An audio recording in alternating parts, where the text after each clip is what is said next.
Le spiritual care, c'est toutes les actions, toutes les attitudes qui aident les personnes autour des questions de la spiritualité. Le spiritual care, on est plus dans le savoir-faire et le savoir-être, parce que la spiritualité est une dimension constitutive de l'homme. La difficulté rencontrée, c'est que si les soignants sont formés à la spiritualité, dans les soins, c'est quand même une dimension qu'il est difficile de prendre en compte parce que ça touche à des questions personnelles. Et si on ne les a pas soi-même travaillées, eh bien, ce sont des questions qui ne sont pas évidentes et qui peuvent être déstabilisantes. Bien voilà, je vous disais justement que la dimension spirituelle n'est pas évidente à prendre en compte dans les soins par les soignants de première ligne. Et les outils ont comme but de les aider à prendre en compte cette dimension, donc leur donner un outil qu'on a appelé indicateur spirituel.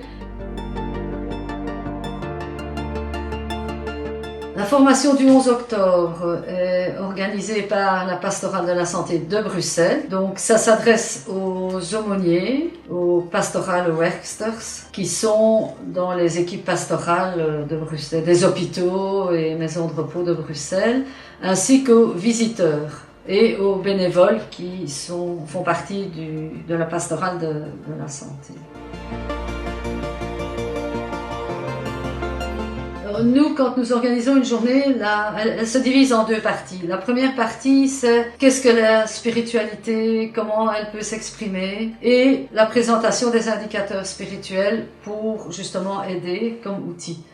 La deuxième partie, c'est l'après-midi, et là, on travaille avec les indicateurs spirituels des situations concrètes que les participants ont rencontrées. Pour l'inscription, vous allez soit sur le site de la Pastorale de la Santé du Vicariat de Bruxelles, soit vous téléphonez au service pastoral de la santé, voilà, toutes les informations vous seront communiquées.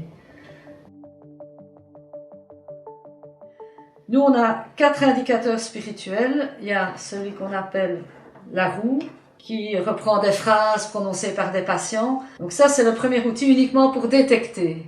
Un deuxième outil qui est vraiment très intéressant pour les visiteurs, c'est le livret, mais qui est aussi un outil de détection, qui est un peu un outil d'accompagnement. Puis alors, il y a ce fameux accordéon, qui lui est constitué exclusivement de questions. Voilà, des questions pour aider l'accompagnateur spirituel à explorer ce qui habite le patient ou le résident. Et enfin, le dernier qui est un jeu, avec un dé et puis une série de cartes photos. Et à l'arrière de ces cartes photos, il y a des questions. Donc 6 séries de cartes photos, puisqu'il y a 6 faces au dé, de 6 couleurs différentes, avec des thèmes différents. Alors si ces outils sont destinés prioritairement à la pastorale de la santé, on a constaté qu'ils sont assez polyvalents et qu'ils peuvent très bien être utilisés en équipe